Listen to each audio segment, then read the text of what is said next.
Study point میں آپ کا خیر مقدم ہے۔ آئیے آج کا کلاس شروع کرتے ہیں اور آج کے سوالات کو حل کرنے کی کوشش کرتے ہیں، کیونکہ ایسے ہی سوالات آپ کو ایگزام میں دیکھنے کو ملیں گے اور یہی سوالات آتے بھی ہیں۔ تو آئیے شروع کرتے ہیں۔ سوال دیکھتے ہیں، کہانی یا نظم یعنی کہانی کی تدریس میں کن باتوں پر توجہ دینے کی ہمیں ضرورت ہے؟ تو دیکھتے ہیں، پہلے کہانی کی کچھ تعریفات ہیں اس کو دیکھ لیتے ہیں۔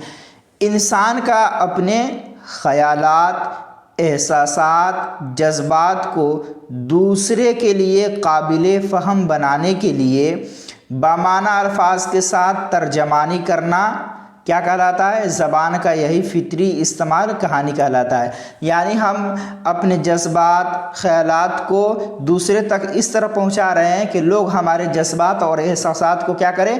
سمجھ پائیں، اور وہ کس صورت میں سمجھیں گے؟ جب ہماری احساسات ہیں، ہمارے جذبات ہیں، وہ معنی دار ہو، یعنی کچھ معنی بھی رکھتا ہو۔ تو یہی اسی کی ترجمانی کو ہم کیا کہتے ہیں؟ کہانی کہتے ہیں۔ اور اگر اس میں فطری سادگی کے ساتھ تخلیقی انداز بھی شامل ہو جائے تو ادب کی کیفیت پیدا ہو جاتی ہے۔ کیا ہے؟ فطری سادگی کے ساتھ تخلیقی انداز بھی شامل ہو جائے، یعنی جب ہم اصول و قواعد کے بنا پر ہم کوئی تحریر لکھیں، کوئی کہانی لکھیں، تو یہ اس میں کیا ہو جاتی ہے؟ ادب کی کیفیت پیدا ہو جاتی ہے۔ اب دیکھیں کن چیزوں کو دھیان میں رکھنا ہے اس کے تحت طلبہ میں ابتدائی مرحلے سے تلفظ کی ادائیگی اور لہجے پر قدرت حاصل کرنے کے ساتھ ساتھ اس میں تیزی اور خوبی پیدا کرنا شامل ہے۔ یعنی اس کے تحت طلبہ میں کیا کرنا ہے؟ اسٹوڈنٹ میں کیا کرنا ہے؟ ابتدائی مرحلے سے تلفظ کی ادائیگی پر بھی زور دینا ہے ہمیں، اور لہجے پر انہیں قدرت حاصل کرنا ہے، اس کے ساتھ اس میں تیزی بھی پیدا کرنا ہے اور خوبی بھی پیدا کرنا شامل ہے۔ جب یہ ساری چیزیں شامل ہو جائیں تو ایک اچھا کہانی کی صورت اس میں پیدا ہو جاتی ہے۔ اب اس کے علاوہ دیکھتے ہیں کیا ضروری ہے طلبہ کے لیے اور کس طرح ہم ان کو سمجھانے کی کوشش کرتے ہیں۔ دیکھیں، طلبہ کہانی اور اس کے پس منظر کو سمجھ سکے، یعنی ہم اس طرح کہانی پیش کریں طلبہ کو کہ طلبہ اس کے پس منظر، اس کے منظر میں کہانی میں کیا کہنا چاہ رہا ہے انسان، کیا کہا جا رہا ہے، اس کو آسانی کے طور پر وہ سمجھ سکیں۔ اسی طرح طلبہ بولنے، لکھنے، پڑھنے اور سمجھنے کی صلاحیت پر قدرت حاصل کرے، یعنی کہانی کے ذریعے کیا ہو پائے گا کہ طلبہ بولنے، لکھنے اور پڑھنے اور سمجھنے کی صلاحیت پر قدرت حاصل کرنے گے۔ کہانی کے ذریعے بہت ساری تبدیلیاں طلبہ کے اندر، اسٹوڈنٹ کے اندر آ جاتی ہے۔ ٹھیک ہے، اب دیکھیں کہانی کے ذریعے اور کیا کیا فوائد ہیں۔ طلبہ میں ذخیرہ الفاظ، اسلوب بیان اور زور کلام کا اضافہ کرنا، یعنی جب ہم ایک کہانی پڑھیں گے تو اس میں ذخیرہ الفاظ، بہت سارے ایسے الفاظ ہوں گے جس کا معنی طلبہ کو معلوم نہیں ہوگا، تو ہم اس کے معنی بھی بتائیں گے، اور بیان کا جو اسلوب ہے، جو طریقہ ہے، کس طرح بولنا چاہیے، کس طرح بیان کرنا چاہیے، اور کلام میں کس طرح کے زور ہونا چاہیے، کس طرح گفتگو کرنی چاہیے، یہ سب بھی کہانی کے ذریعے بچوں میں اضافہ کرنا ہے۔ اب دیکھیں، مطالعہ کی عادت پیدا کرنا اور تخلیق ادب کا شوق پیدا کرنا بھی ہے۔ اب اس کے ذریعے کیا ہے کہ مطالعہ کی عادت بھی ہمیں پیدا کرنا ہے اور ادب کی تخلیق کا شوق بھی پیدا کرنا ہے، کہ بچے کے اندر یہ عادت ہو جائے اور شوق ہو جائے کہ وہ مطالعہ کی عادت بنا لے اور کہانی اور نظم وغیرہ پڑھیں۔ اور دیکھیں، کہانی پڑھنے کے ہنر کو فروغ دینے کے لیے ضروری ہے کہ طلبہ کو بڑے پیمانے پر مطالعہ کرنے کی طرف رغبت دلانی چاہیے۔ یعنی کہانی پڑھنے کے ہنر کو، مطلب کہانی کو فروغ دینے کے لیے ہمیں کیا کرنا ہے؟ طلبہ کو زیادہ سے زیادہ ہمیں دلچسپی دلانی ہے کہ طلبہ جتنا زیادہ ہو سکے وہ کہانی کو پڑھیں، اس کا مطالعہ کریں۔ جب مطالعہ کریں گے تب جا کے ان کے فکر میں اضافہ ہوگا، ان کے سوچ و بچار میں اضافہ ہوگا، بڑھوتری ہوگی۔ اب دیکھیں، کہانی کی سمجھ پیدا کرنے کے بعد بچوں میں دوسری کہانی پڑھنے کا شوق ابھارنا، یعنی پہلے ہمیں کیا کرنا ہے، بچوں کو رغبت دلانا ہے، بچوں کو ابھارنا ہے تاکہ وہ کہانی پڑھنے کی طرف مائل ہو جائے، اور اس کے بعد کہانی کی سمجھ پیدا کرنے کے بعد بچوں میں دوسری کہانی پڑھنے کا بھی شوق پیدا کرنا ہے ہمیں۔ اب دیکھیں، اس کے لیے ضروری ہے کہ کہانی کے مرکزی خیالات بچوں کی دلچسپیوں کے مطابق ہو، کہانی میں استعمال کی گئی زبان پرائمری سطح کے طلبہ کے مطابق ہو، کتابوں کے انتخاب میں بچوں کی پسند کو اولویت دینا چاہیے، اور جو آسانی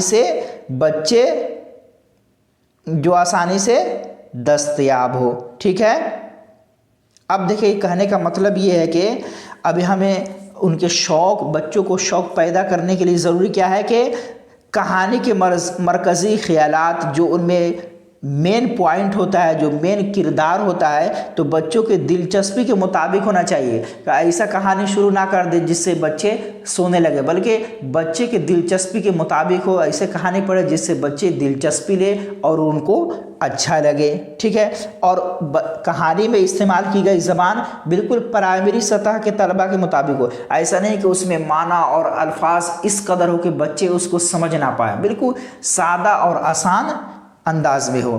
اور کتابوں کے انتخاب میں کس کی اولویت دی جائے، مطلب بچے جو کتاب پسند کرے اور جو کہانی پسند کرے وہی ان کو پڑھایا جائے، تاکہ بچے اس میں دلچسپی لے اور پڑھنے میں کوتاہی نہ کرے۔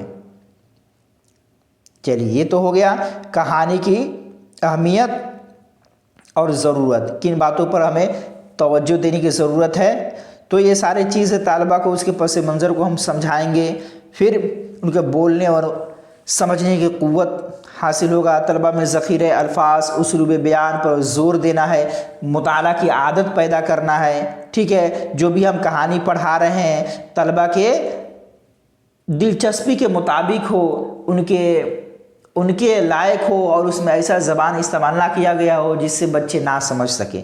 ٹھیک ہے، تو اگر آپ نئے ہیں تو سبسکرائب بھی کر دیں، اس میں فائدہ تو میرا ہی ہوگا، اگر آپ کر دیتے ہیں تو آپ کا بھی فائدہ ہے کہ آپ ایجوکیشن حاصل کر رہے ہیں اس پر۔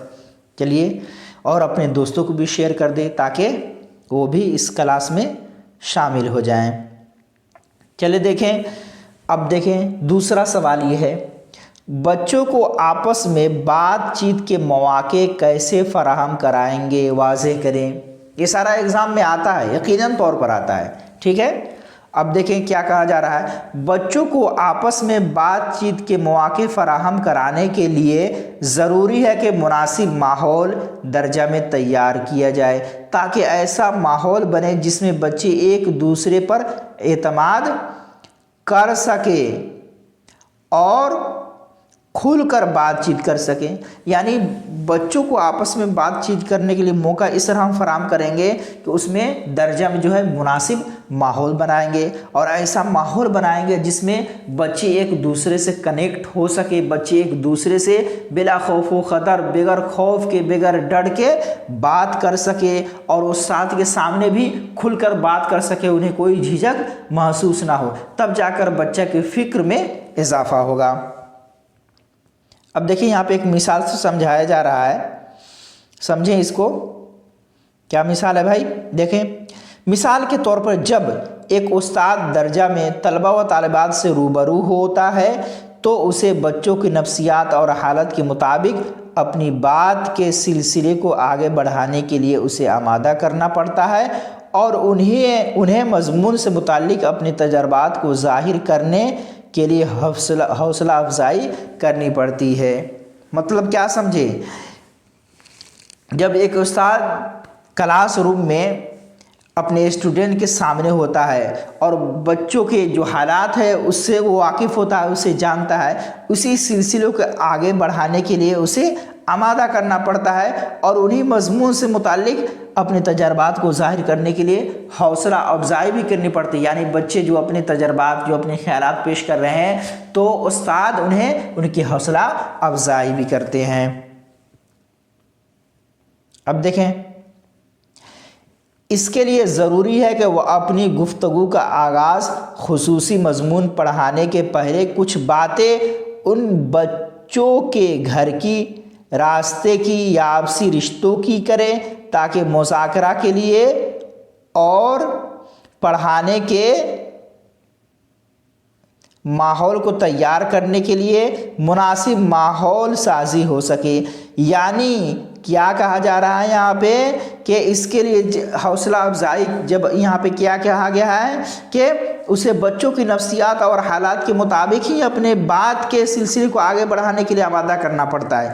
اس کے لیے کیا ضروری ہے ہمیں کہ وہ اپنے گفتگو کا آغاز خصوصی مضمون پڑھانے سے پہلے کیا ہے، اگر کلاس روم میں بہت سارے، جب کلاس روم شروع ہو رہا ہے، جب کوئی کلاس شروع ہو رہا ہے تو ڈائریکٹ کیا کرے ٹیچر، جو مضمون پڑھا رہا ہے ڈائریکٹ نہیں پڑھا رہے، بلکہ بچے سے کچھ بات کرے کہ تم گھر سے آئے، راستے میں کیا ہوا ہے، گھر پہ کیا کھائے ہو، تمہارے ابو نے کیا دیا ہے آج۔ تو اس طرح کی بات کریں گے تو بچہ میں جو جھجک ہے، جو خوف ہے، وہ کیا ہے، ڈر جو ہے وہ کم ہو جائے گا اور یہ ختم ہو جائے گا۔ اور آپسی رشتوں کی بھی بات کریں تو اس طرح کے جب بات ہم کریں گے طلبہ سے تو بالکل کلاس روم کا جو ماحول ہے بالکل سازگار ہو جائے گا اور اچھا ہو جائے گا۔ اب دیکھیں اس سے کیا فائدہ ہوگا، اس سے فائدہ یہی ہوگا کہ اس سے بچے بھی اور استاد بھی آپس میں گفتگو کرنے میں اور اپنے جھجک کے بندھن سے آزاد پائیں گے، اور مضمون کے بتانے، پڑھانے اور اس کے رد عمل حاصل کرنے بھی وقت کم لگے گا۔ یعنی جب استاد اور بچے میں جھجک ختم ہو جائے گا، بالکل آمنے سامنے ہو جائیں گے، بالکل گفتگو کرنے لگیں گے اور بے جھجک کے بندھن میں بندھ جائیں گے، تو کیا ہو جائیں گے، بچے آزاد ہو جائیں گے، اور جب مضمون ٹیچر پڑھانے لگیں گے تو بچوں کو سمجھ میں جلدی آ جائے گا اور اس طرح بچے اچھے سے سمجھ پائیں گے۔ اس لیے کہ بچوں کو ہمیں سمجھانا بھی ہے اپنے آس پاس کے حوالے سے، آس پاس کے مثال دے کر ہی۔ دیکھیں مثال کے طور پر ایک بچہ میلہ دیکھنے کے لیے گیا، جب وہ دوسرے دن اسکول آتا ہے تو معلم کو چاہیے کہ میلہ میں جن جن باتوں کا اس نے مشاہدہ کیا اس کا اپنے ساتھیوں کے درمیان تذکرہ کرے، ایک دوسرے سے آپس میں باتیں کرے کہ میلہ میں کیا کیا ہوتا ہے، کیا کیا چیزیں ملتی ہے اور کس چیز کی قیمت کتنی ہے، وغیرہ وغیرہ۔ اس طرح کی سرگرمی سے ہم بچوں میں آپس میں بات چیت کے مواقع فراہم کر سکتے ہیں۔ یعنی جب ہم کلاس روم میں جا رہے ہیں اور بچے جب آ رہے ہیں تو اپنا خصوصی مضمون، اپنا خصوصی کتاب پڑھانے سے پہلے ضروری ہے کہ بچے میں کچھ بولنے کے مواقع فراہم کرے۔ جیسے بچہ، یہاں پہ مثال بھی دے دیا گیا کہ بچہ اگر میلہ گیا ہے تو میلہ بچے کو کھڑا کر دیا جائے اور ایک بچہ دوسرے بچے کے سامنے کھڑے ہو کر کیا کہے، ہم میلہ میں گئے تھے تو یہ دیکھے ہیں، یہ چیزیں ملتی ہے، یعنی مٹھائی کھائے ہیں، یہ مٹھائی ملتی ہے، وہاں پہ جھولا لگا ہوا تھا، پارچون کی دکان تھا، یہ دکان تھا، پانی پوری کی دکان تھی، گول گپا کی دکان۔ تو اس طرح کی بہت ساری چیزیں کیا کرے گا بچے اپنے مشاہدہ، اس نے جو دیکھا ہے اس اعتبار سے بچوں کو بتائے گا۔ جب بچوں کو بتائے گا تو اس کا ڈر اور خوف ختم ہو جائے گا۔ اس طرح بچے میں بات کرنے کا مواقع فراہم ہو جائے گا اور بچہ کھل کر کسی کے سامنے بات کر سکے گا۔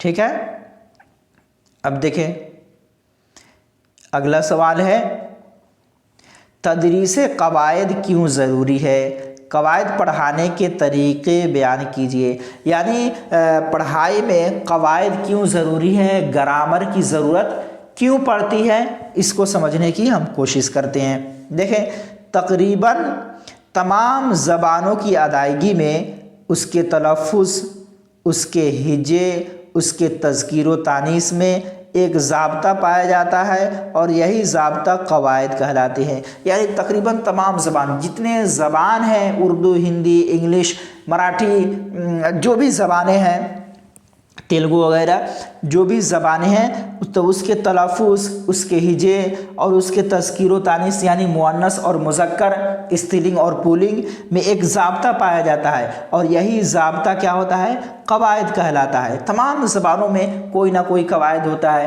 کہیں پہ انگلش ہے تو آپ دیکھیے ورب لگتا ہے، سبجیکٹ لگتا ہے، آبجیکٹ لگتا ہے۔ تو اس طرح ایک گرامر کے ساتھ مل کر ایک سنٹینس بن جاتا ہے، تو اسی کو گرامر ہم کہتے ہیں۔ اب دیکھیں یہاں پہ کہا جا رہا ہے قواعد کا اصل نظریہ زبان کا صحیح استعمال، یعنی صحیح بولنا، لکھنا، پڑھنا اور سمجھنا ہے، اور اس لحاظ سے یہ زبان و بیان کے حصول کا اہم ذریعہ ہے۔ اب کیا کہا جا رہا ہے؟ قواعد کا اصل نظریہ کیا ہے؟ زبان کا صحیح استعمال کرنا۔ قواعد کا مطلب اور مقصد بھی یہی ہے کہ ہم زبان کو صحیح طور پر استعمال کر سکے، یعنی صحیح بول سکے، صحیح لکھ سکے، صحیح پڑھ سکے اور صحیح سمجھ سکے۔ اگر ہمیں قواعد معلوم رہے گا تب جا کر ہم سمجھ پائیں گے کہ ورن مالا کیا ہوتا ہے اور واک کیا ہوتا ہے، اور اس واک میں کیا چیز کی کمی ہے، اس سنٹینس میں کیا چیز کی کمی ہے۔ تو اس قواعد اور گرامر کی وجہ سے ہی ہم اس کو زبان اور بیان کو صحیح سے سمجھ پائیں گے۔ ٹھیک ہے، اب دیکھیں اس سے کیا کیا فوائد ہیں قواعد کے، دیکھتے ہیں۔ آپ شیئر بھی کرتے رہیں تاکہ اور لوگ بھی شامل ہو جائیں۔ چلیے دیکھیں، قواعد ہی زبان کو بے ضابطگی اور بے قاعدگی سے بچاتا ہے، یعنی قواعد کے ذریعے ہی جو الٹ پھیر رہتی ہے اس الٹ پھیر اور بے قاعدہ کو ختم کر دیتا ہے۔ کیا ہے؟ قواعد اور گرامر ہی۔ جب قواعد اور گرامر کی وجہ سے کے تعلق سے اگر ہم معلومات ہمیں رہیں گے اور ہم قواعد اور ضوابط کو سامنے رکھ کر کوئی چیز ہم لکھیں گے، کوئی چیز ہم بیان کریں گے تو وہ چیز بھی کارگر ہوگی۔ ٹھیک ہے، اب دیکھیں قواعد کی تعلیم کے ذریعہ بچوں کی زبان میں جاذب اور دلچسپ بنانے کے اصولوں پر ہوشیاری اور صبر و تحمل سے کاربند ہوا جا سکتا ہے۔ یعنی بچوں کو قواعد کی تعلیم دینے کے لیے ہمیں کیا کرنا ہے؟ زبان میں جاذب اور دلچسپ بنانے کے اصولوں پر ہمیں ہوشیاری اور تھوڑا صبر و تحمل سے کام لینا پڑے گا، تب جا کر ان کے اندر کچھ آ سکتا ہے۔ جیسے آپ دیکھیں یہاں پہ بچے کو قواعد کے اصول سے روشناس کرانے کے لیے مضامین اور کہانیوں کا استعمال آسانی سے کر سکتے ہیں۔ اب قواعد بچے کو ہم کیسے آسانی سے سکھا سکتے ہیں؟ تو ہم جو کہانی پڑھا رہے ہیں تو اسی کہانی میں کتنے ایسے قواعد ہیں، کہیں پہ واحد جمع رہتا ہے، کہیں پہ متضاد رہتا ہے، متضاد مطلب ولم شبد، واحد جمع سنگولر اور پلورل ہوتا ہے۔ تو اس کہانی کے ذریعے ہم کیا کر سکتے ہیں؟ بچوں میں قواعد کا علم ہم دے سکتے ہیں۔ کہاں جیسے دیکھیں اگر کہانی دو بیل پڑھایا جا رہا ہے تو پڑھنے اور پڑھانے کے درمیان ہی بچوں کے ذریعہ پوچھے گئے مشکل الفاظ کو الگ کر کے تختہ سیاہ پر لکھتے جائیں، بعد میں اس مشکل الفاظ کو سہل بناتے ہوئے اسے جملوں میں لکھنے کی طرف مائل کرائیں۔ یعنی جب کہانی ہم پڑھا رہے ہیں اس میں جو سخت الفاظ آ رہے ہیں اور بچے سوال کرتے ہیں کہ سر یہ اس کا معنی کیا ہوگا، تو اس جتنے سخت الفاظ ہیں جو مشکل الفاظ ہیں اس کو ایک تختہ سیاہ پر لکھتے جائیں، ایک بورڈ پر لکھتے جائیں اور اس کا معنی بھی لکھ لے، اور اسے بچوں کو کیا کرے؟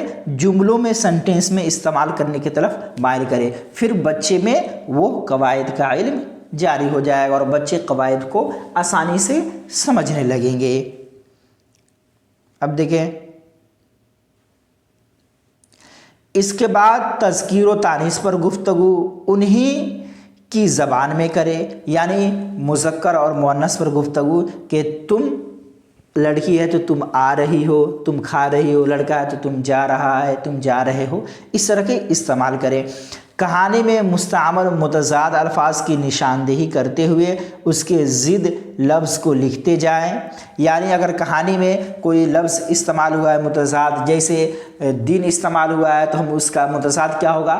رات ہوگا، تو اس طرح اس کی نشاندہی کرتے ہوئے ضد کو بھی لکھتے جائیں۔ مترادف الفاظ لکھ کر اس کی تشریح کرے، تشریح یہاں پہ ہو گیا ہے، اصل میں کیا ہوگا؟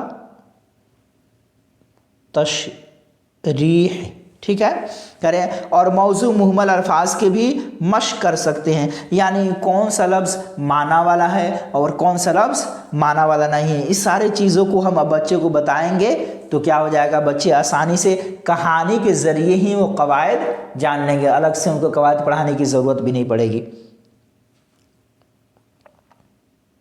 دیکھیں اس کے علاوہ واحد اور جمع الفاظ کی پہچان کر اس کی بھی وضاحت کریں، یعنی ان ساری چیزوں کے علاوہ کیا کرنا ہے ہمیں سنگولر اور پلورل یعنی واحد اور جمع ایک وچن بہوچن الفاظ کی بھی پہچان کر کے اس کی وضاحت کرے کہ بیٹا یہ سنگولر ہے، یہ پلورل ہے، یہ ایک آدمی ہے یہاں پہ، یا پھر اس طرح کر دے کہ 2-3 قلم ایک جگہ رکھ دے، ایک قلم ایک جگہ رکھے اور ایک بچے کو بولے یہ اٹھاؤ، یہ کیا ہو گیا تو یہ جمع ہو گیا زیادہ ہے تو، اور یہ ایک ہے تو ایک واحد ہو گیا۔ اس طرح کی بہت سارے گتیویدیاں کرا سکتے ہیں، ٹھیک ہے۔ اس طریقہ سے طلبہ قواعد کی کتاب پڑھے بغیر صحیح اور سلیس زبان کا استعمال سیکھ لیں گے۔ صحیح بات ہے کہ اگر کہانی میں ہم سارا چیز بتا دے رہے ہیں، بچے کو لکھ کر سمجھا دے رہے ہیں کہ یہ واحد ہے، یہ جمع ہے، یہ ضد ہے، یہ متجاد ہے، تو پھر سے ان کو الگ سے قواعد کی کتاب پڑھنے کی ضرورت نہیں، بلکہ کہانی پڑھنے سے ہی، کہانی یا نظم پڑھنے سے وہ کیا ہے قواعد سیکھ پائیں گے۔ اگر آپ کو سمجھنے میں کوئی دشواری ہو رہی ہو تو آپ کمنٹ کر کے ضرور بتائیں، اس سے بہتر انداز میں آپ کو سمجھایا جا سکتا ہے، اور لائک بھی کرتے رہیں اور دوسرے تک شیئر بھی کریں اور سبسکرائب بھی کر دیں اگر نئے ہیں تو۔ شکریہ، جزاک اللہ۔